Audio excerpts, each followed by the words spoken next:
दुनिया को धर्म का ज्ञान देने वाले महान ग्रंथ गीता में कहा गया है कि गुरु एक ऐसी परमात्मा है जो अज्ञान के अंधकार को दूर करके ज्ञान का प्रकाश दिखाते हैं। वे खुद ब्रह्मनिष्ठ होते हैं क्योंकि वे अपने शिष्यों को ब्रह्म ज्ञान देते हैं। वहीं इस संसार में हमारा भारत एक ऐसा देश है जो गुरुओं की सच्ची श्रद्धा के साथ पूजा करता है। इसका प्रमाण आपको गुरु पूर्णिमा पर्व से मिल जाएगा, जिसे पूरे विश्व में केवल भारत में ही मनाया जाता है। हालांकि जिस देश के निर्माण में गुरुओं की महत्वपूर्ण भूमिका रही है, अब उसी देश के कुछ प्रबुद्ध जन कम पढ़े लिखे लोगों को गुरु मानने से इनकार कर रहे हैं। दरअसल जिस हिंदुस्तान की पहचान गुरुओं से होती है, वहाँ आजकल कुछ ऐसे लोग भी हैं जो दर्शन शास्त्र और संस्कृत के स्कॉलर को ही गुरु मान रहे हैं। उनका ऐसा कहना है कि अनपढ़ या कम पढ़ा लिखा इंसान गुरु की पदवी धारण नहीं कर सकता। हालांकि गुरुओं की योग्यता का मापदंड तय करने वाले ये भूल जाते हैं कि भारत में संत कबीर और एकलव्य जैसे गुरु और शिष्य भी हुए हैं, जिन्होंने बिना किसी शास्त्र को पढ़े इस संसार को रास्ता दिखाने का काम किया था।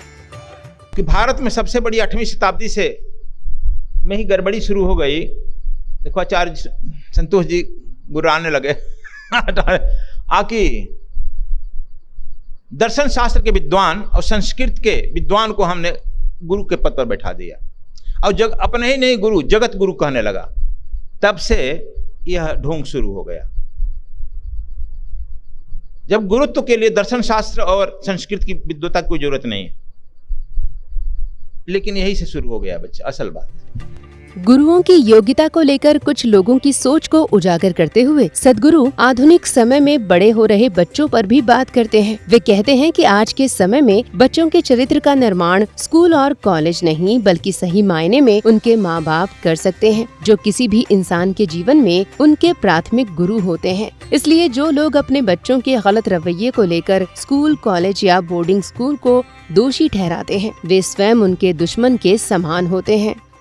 तो यह हमारी मानसिकता है कि हमने शिक्षा बच्चे को कैसे दिया है।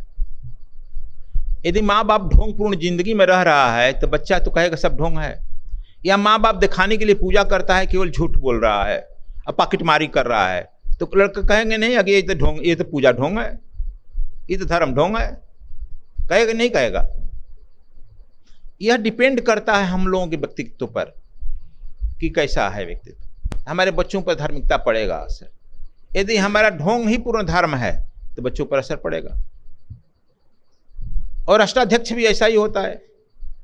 तो इसलिए ढोंग और पाखंड आदमी की मानसिकता है। दूसरा आदमी दिल्ली ही यूनिवर्सिटी का, उसी का हेड एक आया, हमको नाम बहुत भूल जाते हैं, रामदर्श मिश्र। वो भी दिल्ली यूनिवर्सिटी का, JNU का हिंदी का हेड। हमारा मेरे राम जब हो रहा था, वो भी छपा था किताब, उसका छपा था, तो मेरे राम किताब लेकर आया। अभी हैं वो। एक और हैं जो देखो किताब के संपादक, रिटायर्ड करके संपादक हो गए, कौन सिंह, कबीर साहित्य के बहुत बड़े अपने को मानते हैं, यहीं के हैं, उत्तर प्रदेश के हैं, कौन सिंह है वो, उसका नाम हम भूल रहे हैं, नामवर सिंह, देखो याद हो गए, नामवर सिंह, कबीर साहित्य के बहुत बड़े मार्तंड विद्वान, वे दिल्ली यूनिवर्सिटी। ये दोनों आदमी मेरे यहाँ आए थे किताब पढ़कर। कहे किताब यदि हमको मिल गई रही थी मेरे राम, तो अपने नाम से छपवा लिए रहते हैं और हम लोग करोड़ों कमा लेते। आपको तो कुछ ही नहीं मिलेगा गुरुजी। ठीक कह रहा, नहीं मिल रहा है कुछ, क्योंकि आपने जो साइंटिफिक ढंग से रामायण लिखा है कि मिसाइल था धनुष, और विश्वामित्र ने कैसे ये सब मिसाइल प्रक्षेपास्त्र सिखाए राम को, इसे मालूम होता कि भारतीय सभ्यता समाज के ऋषि लोग they are too much intellectual, और वे लोग बहुत साइंटिफिक थे, साइंस जानते थे, विज्ञान जानते थे, और विज्ञानपूर्ण ढंग से हमारे यहाँ सब साबित। अब किताब पढ़कर हम लोग मालूम हो गया, हमने कि अब मालूम हुआ, लेकिन हम तो JNU में नहीं पढ़े हैं। तो दोस्तों, समाज में गुरुओं की योग्यता को लेकर बदल रही सोच और बच्चों की परवरिश को लेकर सद्गुरु के विचार हैं। आप क्या सोचते हैं इस वीडियो को लेकर? कमेंट बॉक्स में जरूर बताएं और सद्विप्र समाज सेवा संस्थान व सद्गुरु धाम से जुड़ने और अपना योगदान देने के लिए स्क्रीन पर दिए गए QR कोड को जरूर स्कैन करें।